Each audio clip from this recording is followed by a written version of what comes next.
Room 241. Hi everybody. I've been putting off posting this for a while now. Maybe it's because I'm not exactly sure how to recount this experience without sounding crazy, or maybe it's because I'm slightly afraid to hear your opinions about it. But tonight, my curiosity got the best of me. I'll preface this by saying that I've always believed in the paranormal. However, I never had anything noteworthy happen to me until this experience. Honestly, I'm not even sure if what I experienced was paranormal, but I'm here on this sub to hopefully get some answers. Now for some background information. A little over a year ago, I spent the summer backpacking Southeast Asia. For reference, I'm a college-aged female, and most of my traveling was done solo. Around 3 weeks into my trip, I was in Chiang Mai, Thailand, where I stayed for a few days before heading further into the mountains. I had joined up with an organized group at that point, which had pre-booked the hotel we were staying in. That afternoon, I went to go drop off my backpack in my room, where I was staying alone, and the minute I walked inside, I felt something very, very wrong. It's a feeling that I don't even know how to describe. I immediately felt like I was being watched, and I made a point to put my head down and avoid looking in the mirrors that were in the room out of fear of seeing something or someone watching me. As time went on, I realized that the more time I spent in the room, the worse it would affect my thoughts and emotions. That night, I kept seeing a vision of a woman dressed in all white with black hair covering her face, standing in my room. I didn't even close my eyes while I was showering out of fear of her standing there when I opened my eyes. I could have sworn I wasn't alone in the room, and that the other presence was malicious. Also that night, I was walking back out the bathroom, and I glanced at the glass bottles of water that were set out. In my head, a whole scenario played out in my head of me breaking the glass water bottle on the table and using it to slit open both of my wrists. I'm sorry for the gruesome details, but keep in mind that I never had any thoughts like this, so I was extremely distressed and scared. The next morning, I got up early and left my hotel room to do some sightseeing. After about an hour in, I felt extremely nauseous and lightheaded, afraid I was going to pass out alone on a street. I went back to my hotel room and laid down to get some rest.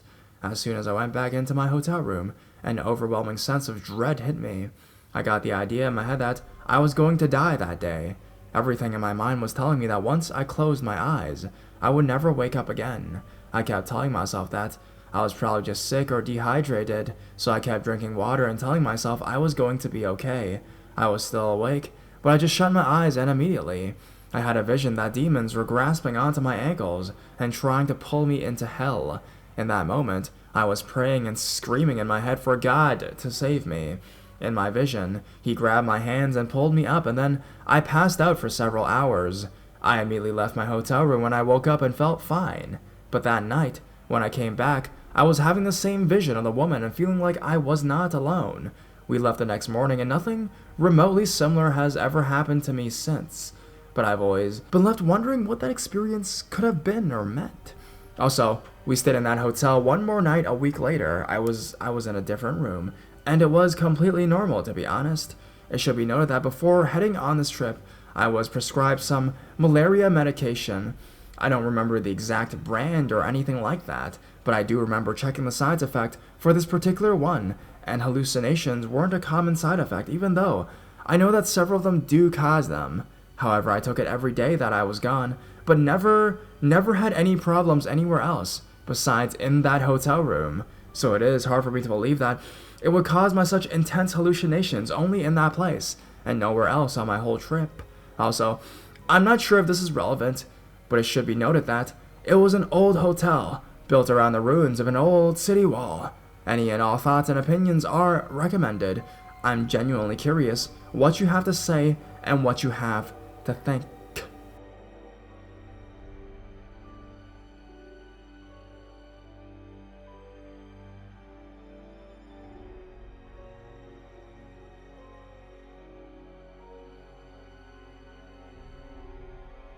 My mom's haunted childhood. My mom's story took place in Laos, a country between Thailand and Vietnam in Southeast Asia. She and my aunt have always been telling how haunted their family and how scary it was. I felt bad my mom and her family went through this, and her relative disowned them. Back when my mom was younger, her dad and one of her grandmothers practiced shamanism and witchcraft. especially my mom's grandmother, not her real grandmother, practiced a lot of black witchcraft and all these spirits that she had to raise them. My mom's grandmother used her witchcraft to attack people, make people fall in love, steal other people's husbands, etc. My mom told me a scenario when her grandma was using the bathroom. I know this sounds like it's in the 1700s, but it was in the 1960s, since Lao's Academy was not advanced like America. My mom's grandma went to use the bathroom in the woods. She used a stick to clean herself, and she thought she threw it away really well. On her way from home, she met the same stick that she was cleaning herself with. My mom's grandma was just upset and spoke to the stick. I can't remember how my mom imitated her words. It was something like, "Why are you here? Leave me alone." My mom said, "It seems Grandma's magic is not working, because there are times her spirits freaked or harassed her on purpose." My mom also said that this type of magic or witchcraft will attack you if you don't take very good care of the spirits in which you are raising. My mom said that her grandma was getting crazier as she got older and then died.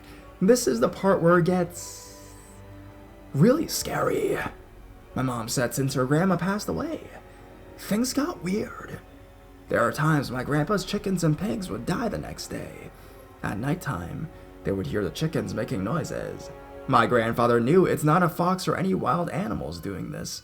My mom said the very next morning, you would see small footprints like a human infant, feet all over the chicken coop and pig pen. There would be dead chickens. The thing didn't eat the chickens thoroughly and just chewed on the neck here and there. My mom had a feeling it was her dead grandma, because her dead grandma was always doing witchcraft. Also, because when my mom's grandma was still alive, she barely had any teeth, so she couldn't rip things up. My mom was thankful that my grandfather didn't practice witchcraft, because my grandmother didn't allow it since it was too harsh. Shamanism was good enough. One night, my grandfather was really upset, because he was so tired of the chickens and farm animals crying and getting killed at night. He took out a shotgun and went outside. He kept on shooting at the air around the house, hoping to stop something. My mom and her family lived in a secluded area, not near the villagers. After the shooting, everything was calm until something happened to my mom's family. To be continued.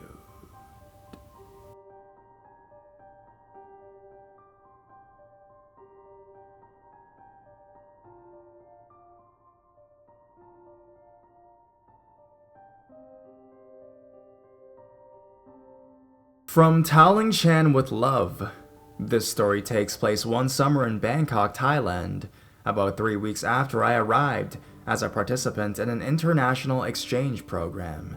It is ultimately about respect for other cultures and some lessons you only learn the hard way. My name is Anna, and along with 19 others from all over Southeast Asia, I was enrolled in a university right beside the Chao Phraya River. But it was the week of the Buddhist New Year on Songkran, so no classes were being held. Most of the students living in our dormitory was on a specific road in the Taling Chan district had gone back to their respective provinces for the holidays. At 20 minutes past midnight, when my Indonesian roommate Widya had already fallen asleep, I heard frantic knocking on our door. I was already lying down on my bed, and it was relatively late, so I was mildly annoyed. I thought it was one of the other girls on the floor. Perhaps they had run out of toothpaste? There were about a dozen loud and heavy knocks that should have woken everyone on that floor because the walls were so thin. Besides our door was a frosted glass panel, and I saw a silhouette. Someone was crouching there. It did not register to me as odd at the time. I approached, placed my right hand on the locked doorknob and asked, "Who is it?" A woman started speaking in rapid, excited Thai, but the strange thing was that the sound was not coming from behind the door. It was coming from behind me, above me, from my left and right, from everywhere at once. After about 3 sentences, she stopped, and the silhouette vanished. It was the kind of dormitory corridor where all the footsteps echoed, but this time I did not hear anyone walking away. I was rooted to the spot, afraid to turn around, but afraid of lingering near the door as well. Somehow I knew that what spoke to me was not human, or was no longer human, and I always assumed that if this ever happened, I would fall to the floor in a dead faint, but I didn't. I turned around and went back to bed. I didn't speak Thai. I wasn't sure if that made the situation better or if it made the situation worse. I thought of waking Widya up, but I was also afraid of looking silly. I don't know how I did it, but I managed to fall asleep. I woke up before Whittia did the next morning, which was a miracle, because she usually woke up first for the morning prayers. She was surprised to see me sitting up, and my facial expression must have told her something wasn't quite right. I told her what happened. After giving me a very nervous look, she assumed her position on her mat facing the east, and started praying. I woke up the other girls on the floor, gathered them in the corridor, and told them the same story. I remember that the other girls from the Philippines were spooked, as was Bukpa, the only girl from Cambodia. The Vietnamese were a little calmer about it. The eldest girl, Dao from Laos, was visiting her sister who lived near Chulalongkorn, which was unfortunate, because she seemed like the type who would have her wits about her at a time like this. She once told us that her home was haunted by spirits who shook her bed at nighttime. The boys in the program didn't comment much, although one suggested placing a Buddha image in our room. Favin from Laos taught me how to properly pay my respects to the Buddha image at the entrance of the dormitory with a full Buddhist bow, which I have since perfected. After dinner, Whittia went to her room to attend to her evening prayers and thesis, while I stayed in the lobby with the others. About an hour later, she appeared in a blaze of panic. "Anna! Anna! Anna!" She ran right into me and I hugged her, asking what happened, what's going on. She said that she had fallen asleep, but she woke up because someone was whispering in her ear in rapid Thai, and she saw a long lock of white hair across her chest. She said she couldn't move at first, but when the whispering stopped, she was able to get up and run downstairs. Predictably, we were very alarmed at this point. I was raised Catholic, but I wasn't practicing anymore. The others who tried to rebuke the spirits, Thavin, who could understand Thai, started talking to the few Thai students who were also in the lobby. The strange thing was that none of them were surprised. They told me, in English, that if the woman had white hair and was visiting us, then she was the building's spirit guard, or Chow Ti. They said that they've all seen her before at one point or another. They also called my attention to strips of colorful cloth tied around a beam of wood at the opposite restaurant, and said that those were for the Chow Ti that lived on that piece of land. I've been seeing those strips of cloth all over Tailing Chan, but I never bothered to ask what they were for. Things were starting to make sense, but I was still wondering why, of all the occupied rooms on that floor, she was frequenting ours. "Did you ask permission to stay?" a Thai student asked. What? What permission?" I asked. "Permission from Chow Ti. We always ask permission before staying." I felt ashamed for not knowing this, to be honest. I was so sorry for being disrespectful of the spirits. It turned out that for all the other rooms, at least one of them asked for permission to stay. It just so happened that they placed one Filipino and one Indonesian who didn't know about the practice inside the same room. The Thai students assured us that she meant no harm. If anything, she was trying to welcome us. Widya and I mustered up all of our courage, marched right back up to our room, and asked the Chow Ti to grant us permission to stay. We spoke in our native languages, hoping that the sentiments will somehow transcend the language barrier. The Chow Ti didn't speak or appear to either of us, or to any of the girls on that floor again for the rest of our stay. We remembered to thank her profusely when we left, and I've asked her permission to stay in every room I've slept in ever since.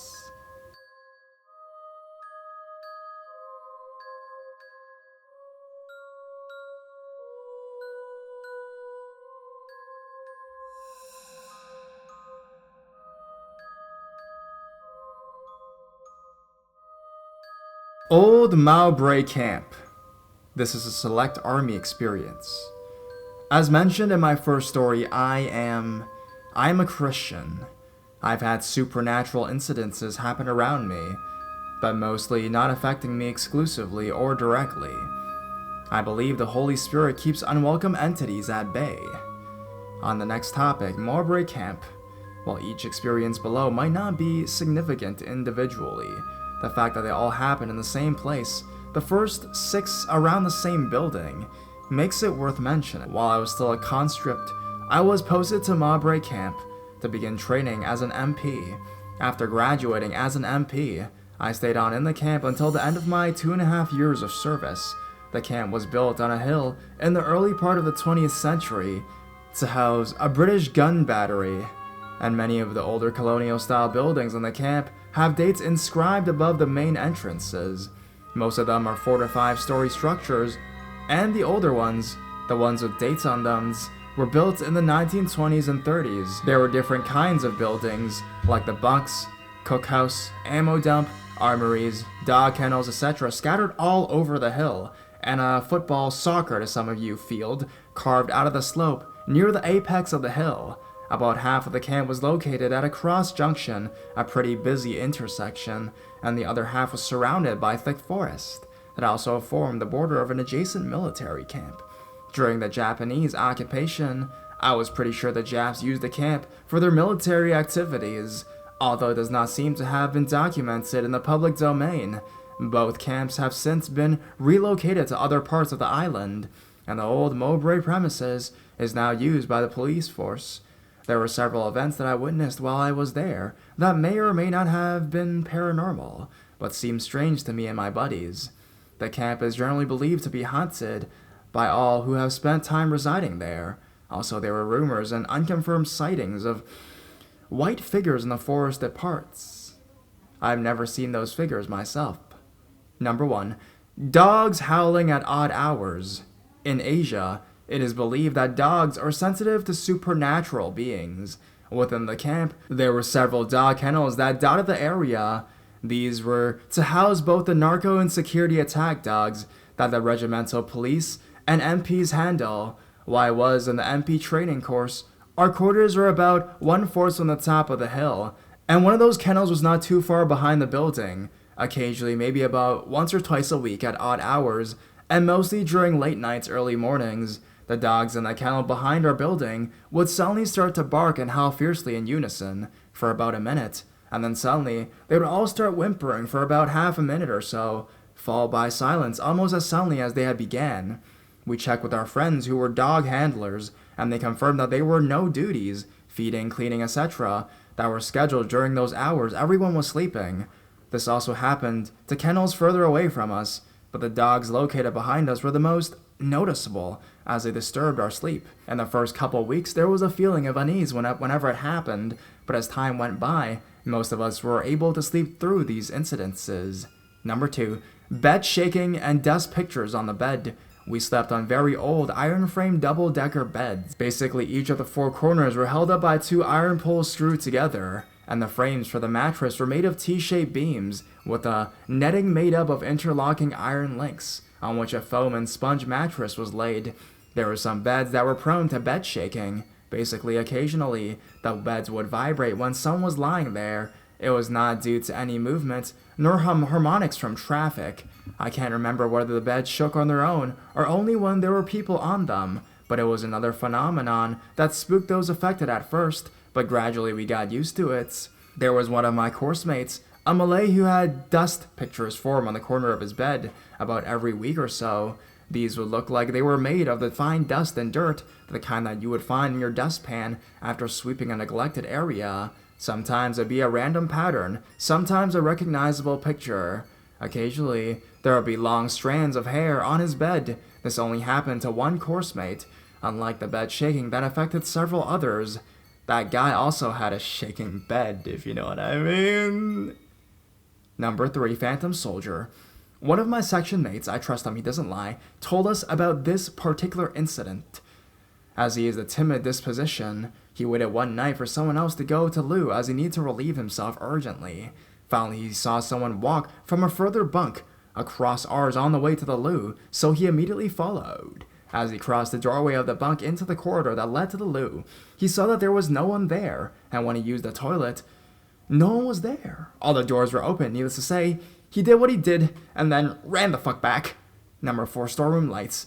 The way the bunk floor was designed, there is a central stairs in the middle of the building, and 3 bunks that house a section, each on each wing of the building, 6 sections in total. The loos were in the middle next to the stairs. There was also storerooms at the end of each wing, furthest from the stairs.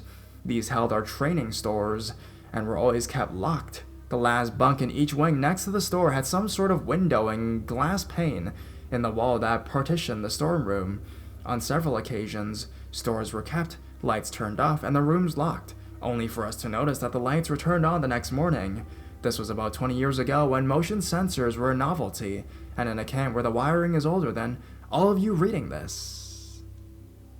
Number 5, clothes jumping racks. Our bunk had 2 rows of windows facing each other. The other two walls were a partition wall separating us from the next section and the doorway to the loos. The beds were against the walls, and as there was limited space, we placed our old iron lockers against the rear row of the windows, such that they covered the row of windows almost completely. There were racks and wires just outside both rows of windows for drying clothes and equipment, but we only used the ones facing the parade square. Basketball courts in front of the other row was almost entirely covered. Towards the last days of our course, one of my section mates was observed complaining and dragging a couple of iron lockers away from the rear row of windows. Apparently, a couple times a week, the clothes that he hung out the front windows would mysteriously appear hung outside the middle of the row of windows behind the lockers. He asked us to own up, not aggressively, to this prank. None of us in the section had done it, and we had no reason to do so. And we had not observed anyone from the other sections doing it either throughout the whole 3 to 4 month period of the course. Number 6, locker door opening on its own. There was a locker in our bunk which was unused, mainly because the door was bent off the hinge, such that it was a pain to close and open. You really had to kick it in hard a couple times before the rings aligned enough for you to put a bolt through. And if you want to open it, you would have to jerk the door quickly and violently towards yourself a couple times as well to get it open. It was rumored that an upside down cross was found inside by someone from an earlier batch of trainees. Anyways, we clipped the door closed as to not obstruct the wallway, but every once in a while, the door would open overnight, and we noticed it the next morning. All the events up to this one happened at the same building.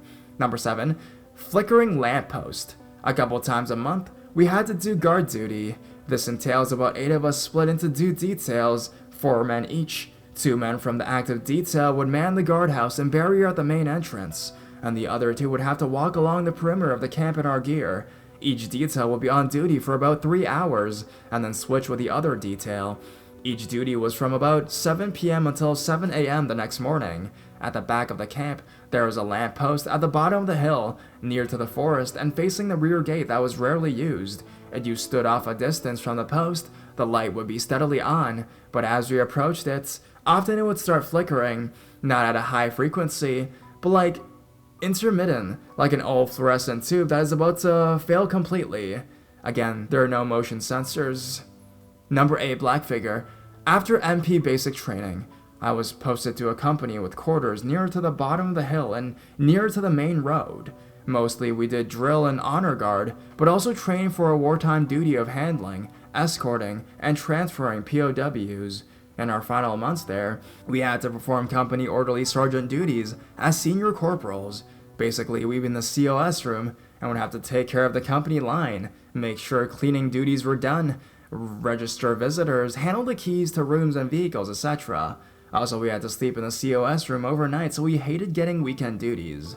Generally, the day duties were fine, and it wasn't an issue during the nights, but on weekends when the camp was deserted, it was a different story altogether. Keep in mind that the camp itself was very, very old, now believed to be haunted and pretty dark during the night, except along the perimeters. During my duties there, occasionally I'd get goosebumps, but nothing more. Sometimes you may have thought you placed something at a specific place, and then only to find it somewhere else, but it could have been psychological or put down to forgetfulness. I did have a batchmate who experienced something strange though. This guy, I don't trust that much. He was juggling 2 girlfriends and was a smooth talker. But his story about his experience was pretty consistent, and so I'm putting it down last. One weekend, when he was doing his COS duty, he had completed all his tasks and went to bed. Some hours later, he awoke to see a black, Spider-Man-like figure crawling on the ceiling above him. If I recall correctly at this time, he was also experiencing some form of sleep paralysis and couldn't move. Time has eroded my memory of his story, so I'll have to leave out most of the details. After my active duty, I was posted to another formation for guards for a reservice as a grenadier, so I never set foot in that camp again.